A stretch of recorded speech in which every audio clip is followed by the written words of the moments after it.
Oke, kita semua tahu rasanya kerja 8 jam sehari. Tapi, pernah nggak kepikiran kalau di balik semua itu ada harga spiritual yang harus kita bayar? Nah, hari ini kita akan bedah konsep kerja dari sisi yang, ya, mungkin bakal bikin kita mikir ulang. Pernah nggak sih ngerasa udah kerja banting tulang tapi kok rasanya hampa ya? Kayak ada yang sia-sia gitu. Nah, gimana kalau perasaan itu bukan cuma capek biasa? Gimana kalau itu sebetulnya sebuah sinyal, pertanda dari sesuatu yang jauh lebih dalam?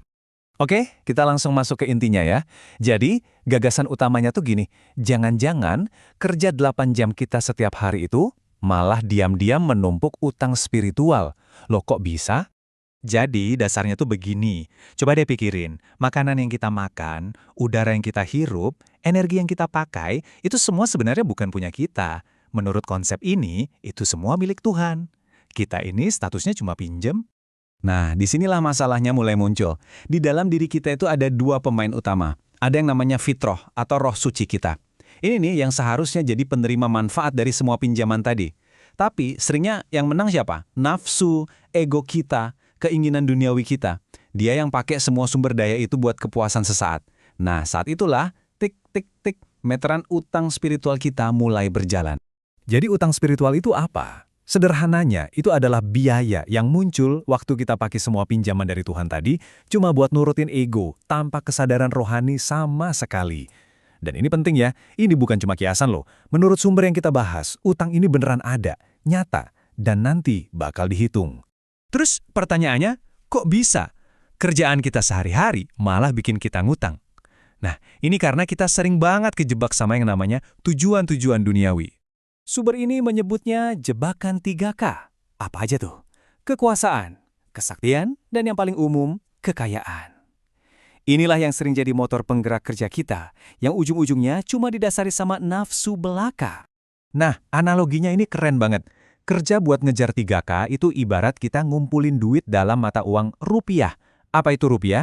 Ya pujian dari bos, jabatan, gengsi di mata orang lain. Kelihatannya nilainya tinggi.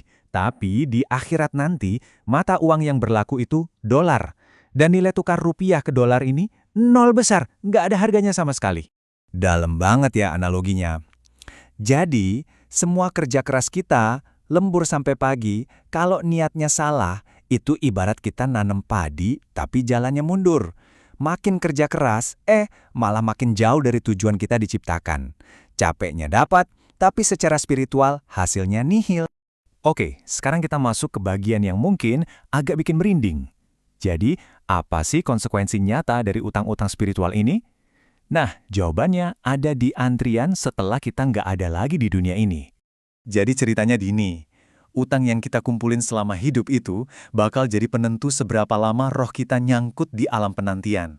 Perjalanan spiritual kita jadi tertahan, macet, gara-gara beban yang kita bawa sendiri. 105 hari. Coba lihat angka ini.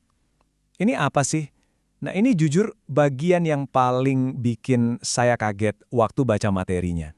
Ternyata masa tunggu 105 hari itu adalah harga untuk utang spiritual senilai cuma 350 perak.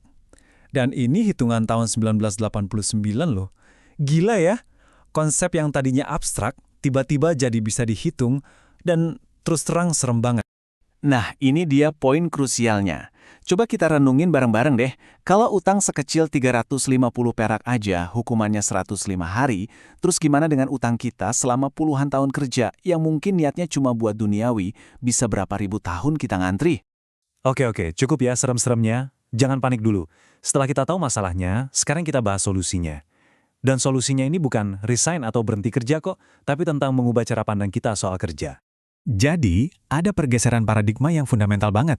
Di paradigma lama, kerja itu ya tujuan. Tujuannya apa? Cari duit buat badan. Tapi di paradigma baru, kerja itu cuma sarana. Sarana buat apa? Buat sekolahnya roh kita. Yang satu menghasilkan utang, yang satu lagi menghasilkan berkah. Ini poin yang penting banget untuk digarisbawahi. Jadi pesannya itu bukan nyuruh kita berhenti kerja, sama sekali bukan. Tapi tentang mengubah fungsi dari pekerjaan kita. Dari dalam, dari niatnya. Terus gimana caranya? Nah, menurut sumber ini, kerja kita itu harus punya 4 manfaat.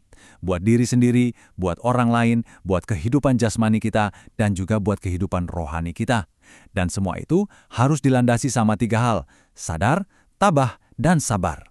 Tapi fondasi dari semua fondasi ya cuma satu, niat yang lurus, murni karena Tuhan. Oke, di bagian terakhir ini kita bakal lihat gimana cara praktisnya menerapkan semua ini di kehidupan kerja kita sehari-hari. Ternyata nih, buat ngejalanin ini logika kita aja nggak cukup. Kita butuh semacam kompas batin. Sumber ini menyebutnya malaikat mukorobin atau MM. Tugasnya apa? Dia ini yang bantu kita bedain mana perbuatan yang cuma kelihatannya baik, misalnya biar dipuji orang, sama perbuatan yang beneran-bener di mata Tuhan. Karena dua hal itu bisa beda banget. Jadi, proses barunya kayak gini. Pertama, lurusin niat, murni untuk Tuhan. Kedua, terapin prinsip-prinsip tadi dalam kerjaan. Ketiga, aktifkan kompas batin kita. Dan hasilnya, utang tadi bakal berubah jadi energi spiritual. Nah, ini dia tujuan akhirnya. 8 jam kerja kita tiap hari itu nggak lagi jadi tumpukan utang yang memberatkan. Justru sebaliknya, 8 jam itu dibakar dan diubah jadi energi rohani yang murni. Sesuatu yang justru bikin kita naik kelas secara spiritual. Jadi, pertanyaan penutupnya buat kita semua, buat direnungkan setiap pagi sebelum berangkat kerja. 8 jam kita hari ini, mau kita jadikan tumpukan utang atau ladang berkah? Jawabannya pada akhirnya ada di niat kita masing-masing.